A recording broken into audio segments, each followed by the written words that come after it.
Papos ufológicos.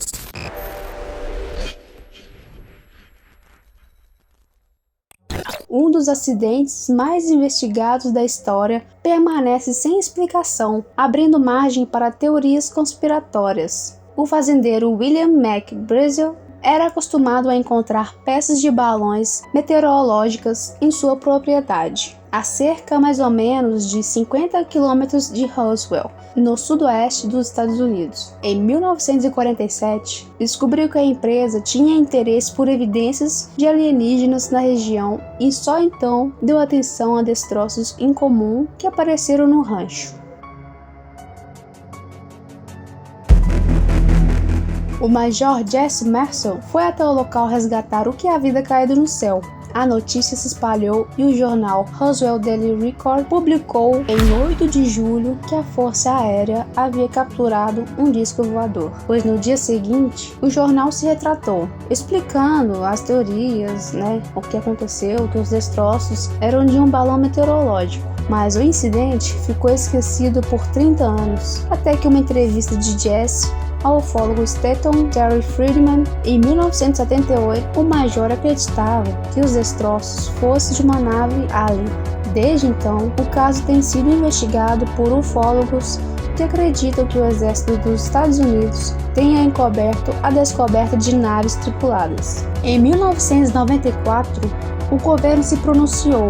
Os destroços de Roswell eram parte do projeto secreto de Mogul, que usava balões equipados para detectar testes nucleares soviéticos. Pois 3 anos depois, outro relatório oficial afirmou que os supostos corpos de alienígenas eram bonecos, também usados em projetos secretos. Em 1997, o coronel Philip Corso revelou no livro The Day After Roswell sua participação em um projeto secreto que investigava destroços de OVNIs.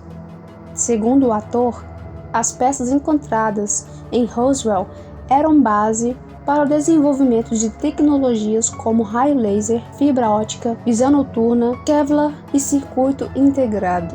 Em 2011, o FBI divulgou um relatório datado de 1950 e nele são citadas 3 naves de 1 metro de diâmetro, cada uma ocupada por 3 pequenos corpos.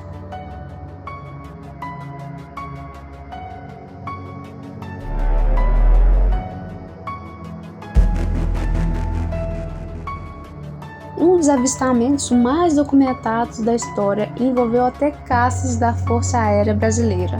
Em 19 de maio, uma revoada de OVNIs foi detectada pelas torres de controles dos aeroportos de São José dos Campos e de São Paulo. O Centro Integrado de Defesa Aérea e Controle do Tráfego Aéreo confirmou no radar a presença de 21 objetos congestionando o tráfego aéreo. Com o espaço aéreo ameaçado, o Comando da Defesa Aeroespacial Brasileira enviou um caça F-5E da Base Aérea da Santa Cruz, no Rio de Janeiro, para interceptar os OVNIs. Decolaram de Anápolis para ajudar a busca. Os pilotos avistaram pontos luminosos que faziam zigue-zague a mais de 1000 km por hora. Os jatos não detiveram os objetos, que sumiram ao rumo do litoral sem deixar rastro. No dia seguinte, o ministro da Aeronáutica, Brigadeiro Moreira Lima, junto aos pilotos dos caças, concederam uma entrevista coletiva, detalhando toda a operação.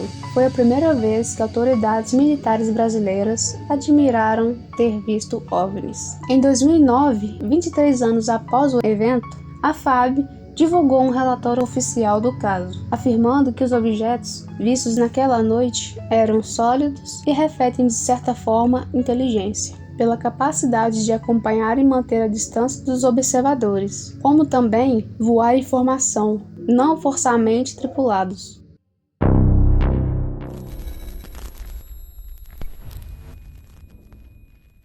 O imenso território russo também esconde antigos casos de OVNIs. Em meio à Guerra Fria, os soviéticos tinham instalações militares secretas, como Kapustin Yar, um sofisticado centro de testes de foguetes. Um funcionamento até hoje, a base foi uma das regiões mais vigiadas pelos Estados Unidos. pois lá poderiam estar as pesquisas que deram a vitória aos russos na corrida espacial. Acredita-se que em Kapustin-Yar fizeram engenharia reversa para copiar a tecnologia de naves capturadas de origem norte-americana, alemã e até ET. Um dos casos teria rolado em 1948. Um OVNI metálico em forma de charuto foi avistado pelo piloto de caça da MiG, a 10 km da base. O piloto travou um combate de 3 minutos contra o OVNI, que emanava uma luz brilhante, pois ao lançar um míssil, o objeto revidou com um feixe de partículas. Os relatórios sugerem que MiG e o OVNI foram abatidos. Assim como Roswell, os militares resgataram os destroços sem alarde.